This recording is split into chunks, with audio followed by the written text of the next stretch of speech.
Hi, welcome back to Christine's Home Affairs. It's a really hot day today. I've got both air conditioners on. I think it's about 37 degrees Celsius, so it's extremely hot. Don't like it. I'm staying inside. What am I going to make? This little pouch. This bag or pouch has a slightly curved bottom to it and a little wristlet strap on the side. Very simple to make.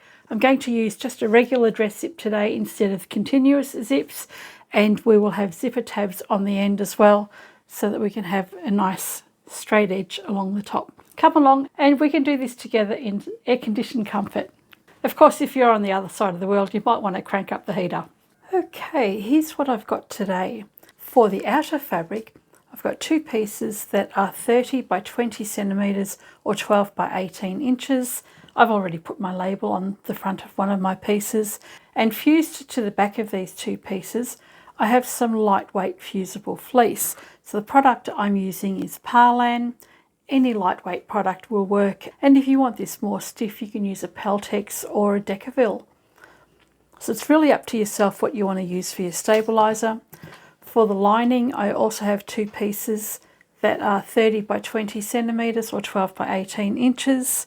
For the handle, you only need one strip of fabric that is 30 by 5 centimetres or 12 by 2 inches. And what you want to do is fold the raw edges into the centre and then fold that fabric in half and sew down both long edges. So if you want to make your handle, that's what you'll do. I've got a handle left over from my previous project that's more than enough for what I need, so I'm just going to use that. But if you have to make your own handles, you'll just need a strip of fabric that's about 30 centimetres or 12 inches. I have a zip. I'm just using a regular dress zip today. This is 35 centimetres or 14 inches, so we want to have it longer than the actual bag. And then I have a couple of strips of fabric for the zipper tabs, which will be placed on the end of my zips. They're 8 by 3 centimetres or 3 by 1.5 inches. I think that should be all we need today. Let's take our outer fabric. I've already got this stabilised with my fusible fleece. And what we want to do on the bottom of the bag is measure 5 centimetres or 2 inches from each side.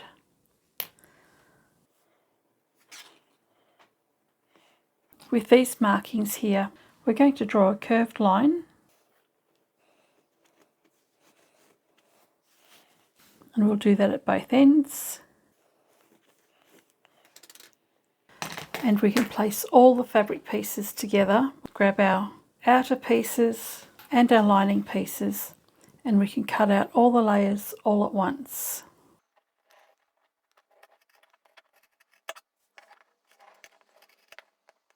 And once you've done that, let's just grab one of these, and we're going to take this edge here and line that up along this edge here.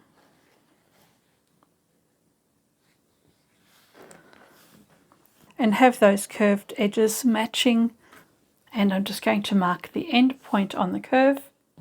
Do the same for this one.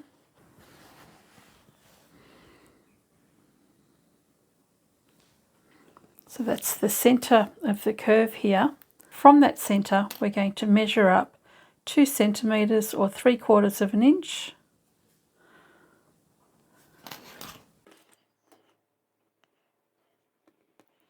And from the centre we're going to measure out 1 centimetre or 3/8 of an inch. So we're making a little dart on both sides.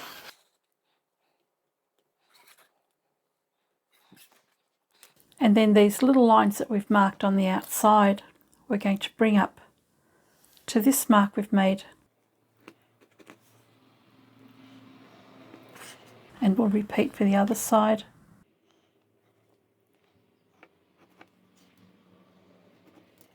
And there we have a couple of darts in the bottom of our bag. You can just fold this in half and cut out that dart on the curve. Then we've got 2 equal cuts on either side. Place your fabric back over the top So we've got our lining and our outer fabric layered on top of one another, and we can cut out those little darts.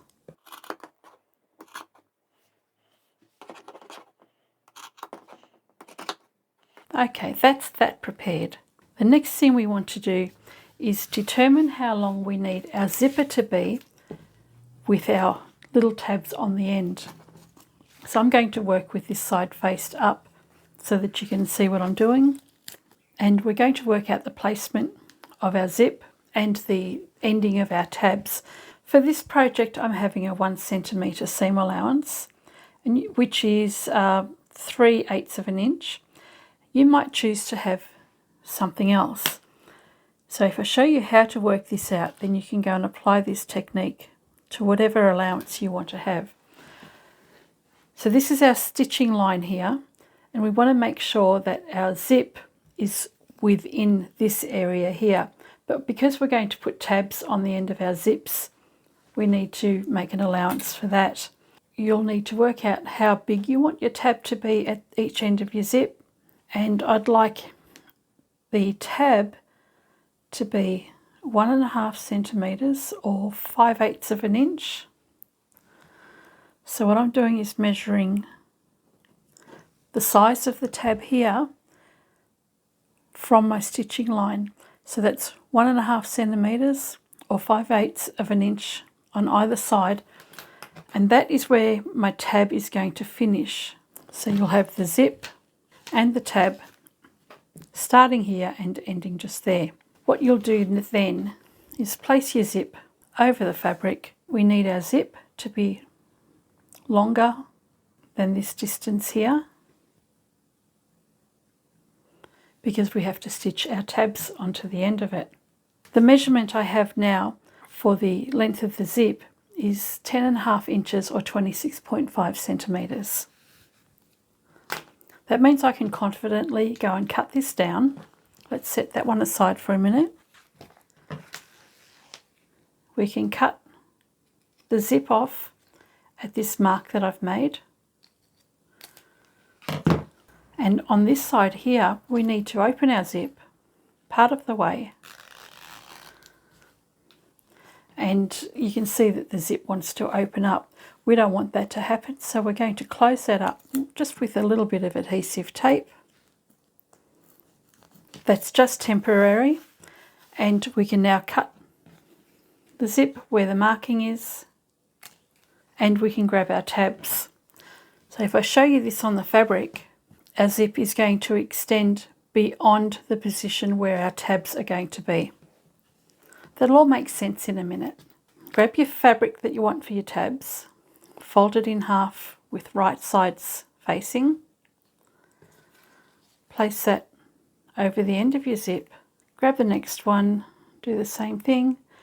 We've made our tabs longer. I always like to leave them long just in case I make any mistakes in my measurements. What we can do now is take this to the machine and sew straight down here. You just want to have about 1/4 of an inch or 6mm seam there. I'll quickly go and do that now. Okay, so I've attached the fabric to the end of my zips.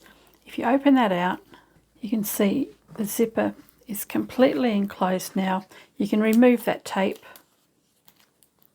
and you can confidently close up your zip without the head coming off. Let's take our main fabric again, and you can see the position that we've got for our tabs here lines up evenly along the side there, and our tabs have extended beyond the fabric, which is fine. We'll trim that later, and our stitching line is going to be along here. So we're going to have a really nice tab, but we're not going to have the ends of our zips stuck in the fabric, which will cause kinks when we turn our bag the right way around. Now that we've got our zip prepared and our corners shaped, we can put the zip onto our bag. I prefer to have the head of my zip facing my left, so when it opens from left to right. Flip that upside down and center that over your fabric here. If you want to fold this in half and center that and make a mark in your zip, you can do that. I do just like to eyeball it. Clip those layers together, grab one piece of your lining and place that right side down over the top. line up the sides. Try to line that up along the bottom as best you can, and we can line up the top edge as well. And then you can clip all of those layers in place. Then we can take this to the machine, put your zipper foot on, sew along there, and once you've done that, open it out and we'll top stitch. Where's my double-sided tape, you ask? I'm just getting to that now. So rather than clipping and pinning, I do prefer to use my tape, and that is exactly what I will do here. Run that along the top there.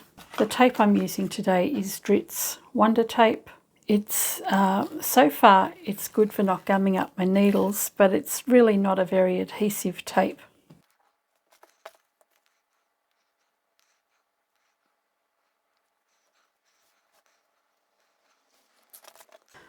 Place another layer over the top of that.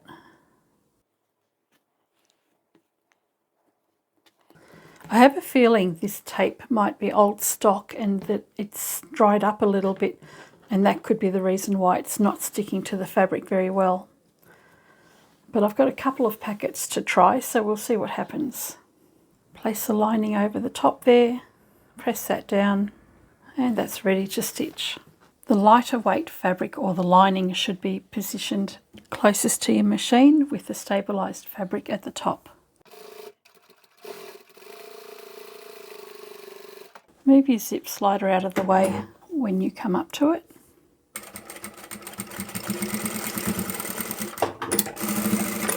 And we can open that out, press the fabric away from each other and bring the lining to the back of the outer fabric. The needles I'm using today are a number 90 or a size 14, and the stitch length I'm using for my top stitch is 3.5. Now when I top stitch, we're not starting at the outer edge of the fabric here. We're going to start right here where the zip meets the tab. So start here with the back stitch, continue on to the other end and stop at the other end where the zip and the tab meet.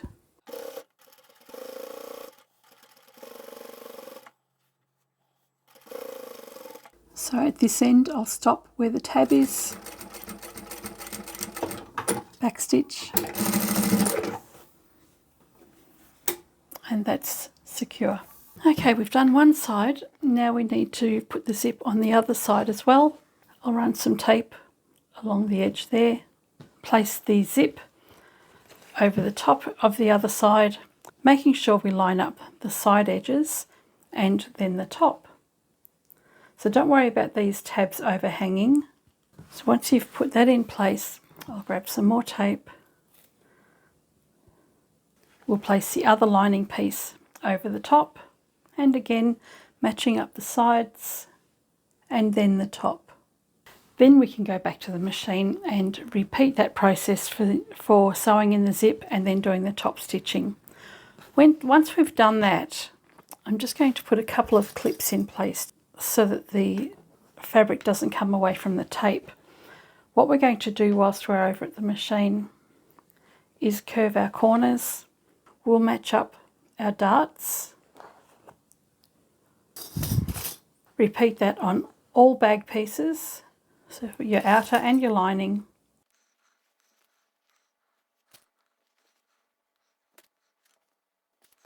So we have our little darts joined together on the end there. When you've sewn the zip in place, we can start at the bottom end here and just sew those darts closed. So you'll do that on every single corner at the bottom of your bag. First do your zip and the top stitching, then we'll do the darts. Remember to bring your stitch length back down again when you're doing regular sewing, and to have the stabilised fabric at the top.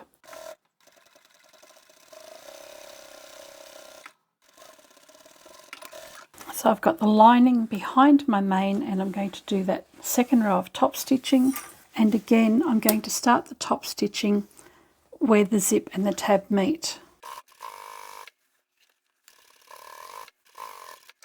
So at both ends we've finished at the end where the tab is. Now we can close up the little darts on the bottom of our bag. So we just want to back stitch at the beginning and the end of each one. When that's done, that's how it's going to look. So it gives a nice curved shape to the bottom of your bag. And let's do that for the rest of the pieces.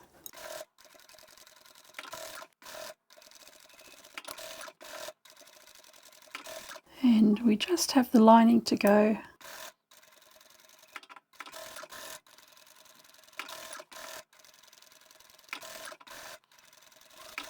All right, we've done the bottom of our bag and we've got the top stitching done. If you're making your own handles, then go and fold your raw edges in, fold it in half and stitch down both long edges. And if that's the handle that you're going to use, you'll place that on the front of your outer piece of fabric. So go and do that if that's what you're planning on.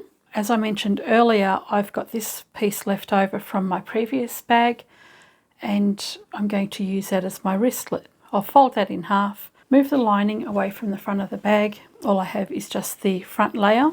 And it's really up to you where you want to position the handle. I'm going to come down 2 inches or 5 centimetres and just position my handle on the side there. And I'll quickly go and sew that in place just so that it's not in my way. Okay, so the handle is nice and secure. I'm going to just pop a pin in the fabric here just to stop it from shifting whilst we're putting the layers together. At this point here, you want to open your zip up. So it's really important to open your zip so that you can turn your work through when you're finished. Now we can take our main pieces, place those right side together. We're going to line up our darts, and I like my darts in opposite directions. You can spread them open. If you're going to do that, you want to just open up the rest of the dart here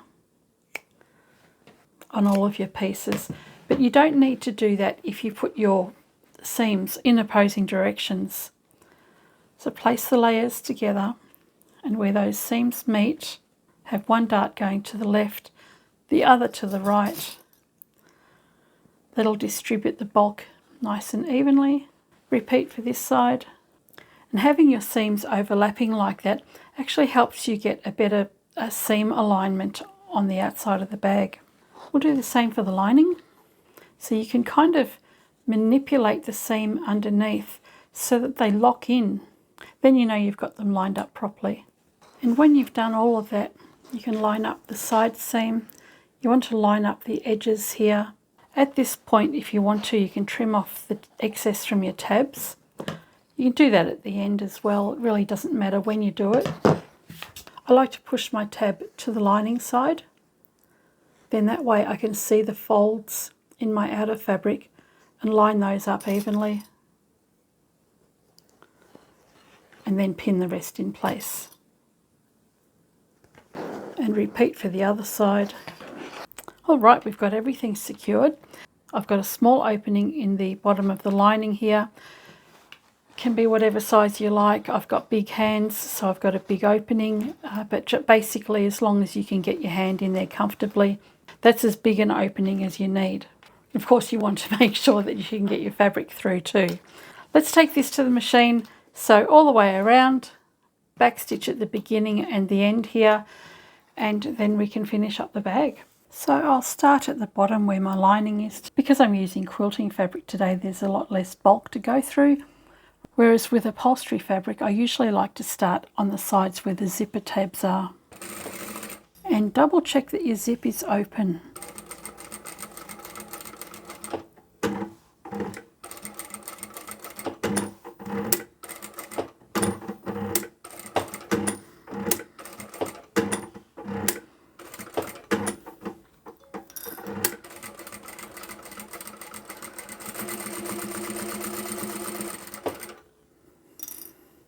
When you come up to the top of the bag, you'll notice that the lining piece has a little bit more play in it.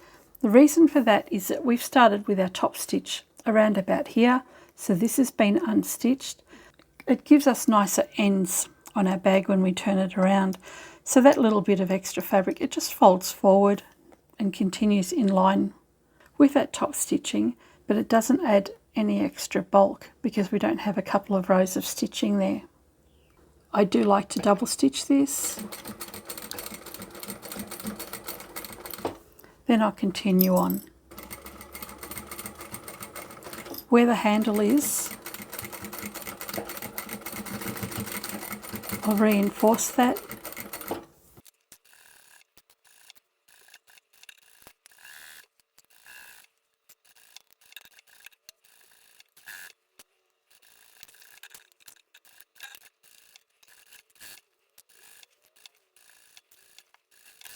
Alright, I'm just about ready to turn this the right way around. Where the opening is at the bottom here, I just want to separate that seam, fold that up and do the same for the other side. This will just help me close up the bag. I'll have a creased seam there and it'll make it easier for me to close the bag when it's turned the right way around.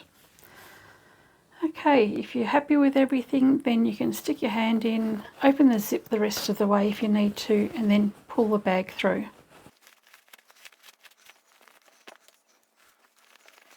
Poke out all your corners and any curved edges.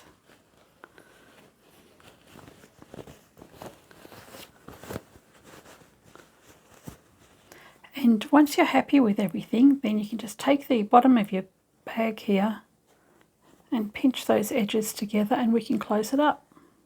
So I will quickly go and sew up this section now. Okay, so that's closed up there. Let's see how the bag looks. You can see at the top here how these tabs have closed up the end of the zip really nicely, and they just sit in the corners really well. Handle on the side. We've got a slightly curved edge at the bottom here.